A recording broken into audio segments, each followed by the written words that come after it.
নিস্তার পর্বের দিবসত্রয় মহাবৃহস্পতিবার প্রভুর অন্তিম ভোজের স্মরণে সান্ধ্য খ্রিস্টযজ্ঞ।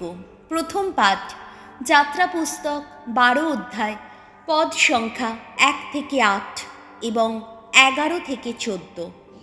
ইসরায়েলীয়দের যে কিভাবে নিস্তার ভোজ পালন করতে হবে সেই বিষয়ে ভগবানের নির্দেশ। মিশর দেশে ভগবান মোশে ও আরনকে বললেন, এই মাসটি হবে তোমাদের সমস্ত মাসের প্রথম মাস। এই মাসটি থেকে শুরু হবে তোমাদের নতুন বছর। তোমরা ইসরায়েল জনমণ্ডলীর সকলকেই এই নির্দেশ দেবে, এই মাসের 10ম দিনে তারা প্রত্যেকে এক একটি পরিবারের জন্যে, এক একটি ঘরের জন্যে যেন একটি করে মেষ জাতীয় কোনো পশুর বাচ্চা জোগাড় করে নেয়।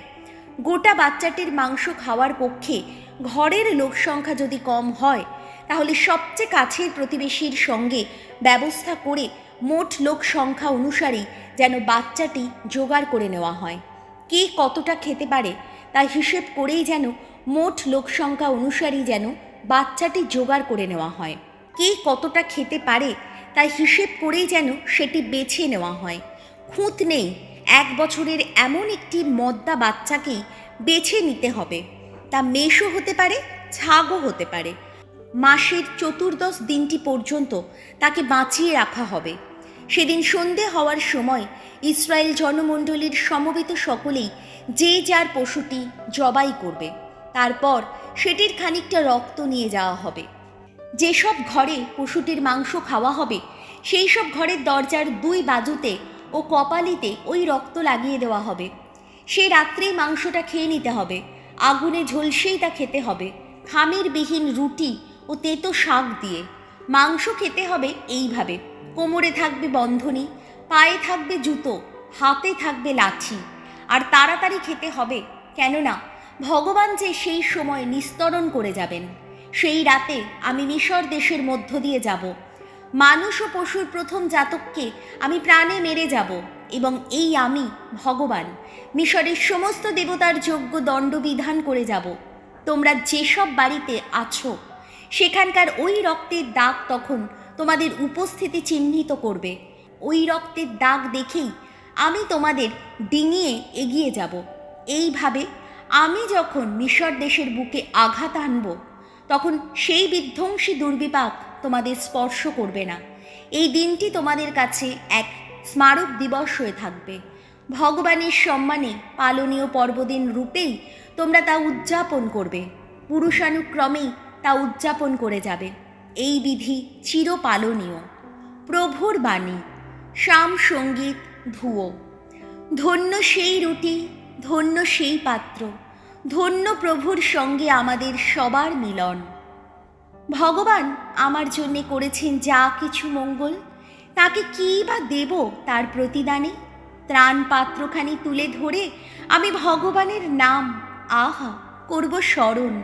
ধুয়ো।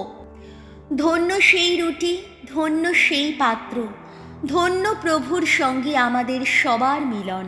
ভক্তজন যারা, তাদের মৃত্যু ভগবানের দৃষ্টিতে বড়ই দুঃখের ব্যাপার। ওগো ভগবান, দোহাই তোমার, আমি তোমার সেবক। ওগো তোমারই সেবক, তোমার দাসীয় পুত্র আমি। আহা, খুলেই দিয়েছ তুমি আমার বন্ধন। ধুয়ো। ধন্য সেই রুটি, ধন্য সেই পাত্র, ধন্য প্রভুর সঙ্গে আমাদের সবার মিলন। তোমার কাছে স্তুতিযোগ্য নিবেদন করব আমি। ভগবানের নাম আমি করব স্মরণ।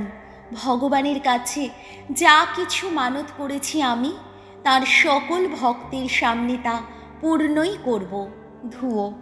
ধন্য সেই রুটি, ধন্য সেই পাত্র, ধন্য প্রভুর সঙ্গে আমাদের সবার মিলন। দ্বিতীয় পাঠ করিন্থীয়দের কাছে প্রেরিত দূত পলের প্রথম পত্র, 11 অধ্যায়, পদ সংখ্যা 23 থেকে 26। খ্রিস্টমণ্ডলীতে পালনীয় প্রভুর ভোজ। প্রিয়জনেরা, আমি প্রভু যিশুর কাছ থেকে যে শিক্ষা পেয়েছি, যে শিক্ষা তোমাদের কাছে সম্প্রদানও করেছি, তা তো এই যে রাত্রিতে প্রভু যিশুকে শত্রুর হাতে তুলে দেওয়া হয়েছিল, সেই রাত্রিতে তিনি হাতে একখানা রুটি নিলেন। তারপর ঈশ্বরকে ধন্যবাদ জানিয়ে সেই রুটিখানি ছিঁড়ে টুকরো টুকরো করলেন। তারপর তিনি বললেন, এ আমার দেহ, যা তোমাদেরই জন্যে, তোমরা আমার স্মরণেই এই অনুষ্ঠান করবে। তেমনিভাবে ভোজনের শেষে তিনি পান পাত্রটিও নিয়ে বললেন, এ পাত্র আমার রক্তে স্থাপিত নবসন্ধি, তোমরা আমার স্মরণেই এই অনুষ্ঠান করবে।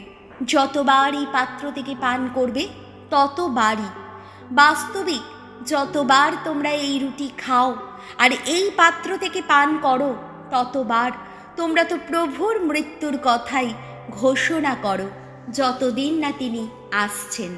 প্রভুর বাণী। বাণী বন্দনা। নতুন আদেশ দিলাম আমি, যেভাবে ভালোবেসেছি তোমরা সবে সেইভাবে পরস্পরকে ভালোবাসবে। যোহন রচিত মঙ্গল সমাচার 13 অধ্যায়, পদ সংখ্যা 1 থেকে 15। প্রভু যীশু তার শিষ্যদের পা ধুয়ে দিলেন। তখন নিস্তার পর্ব শুরু হবে। যিশুর তো জানাই ছিল যে এবার তার সেই সময়টি এসে গেছে যখন এই জগৎ ছেড়ে পিতার কাছে তাকে চলে যেতে হবে। এই সংসারে রয়েছে যারা, তার সেই আপনজনদের তিনি তো বরাবরই ভালোবেসে এসেছেন। এবার তিনি কিন্তু তাদের প্রতি তার সেই ভালোবাসার চূড়ান্ত প্রমাণ দিলেন। সান্ধ্য ভোজ তখন চলছে। শয়তান ইতিমধ্যেই শিমনের ছেলে জুদা ইস্কারিয়তের মনে যিশুকে শত্রুর হাতে তুলে দেবার সংকল্প জাগিয়ে দিয়েছিল। তবে যিশু ভালোভাবেই জানতেন পিতা তাঁরই হাতে সমস্ত কিছু তুলে দিয়েছেন।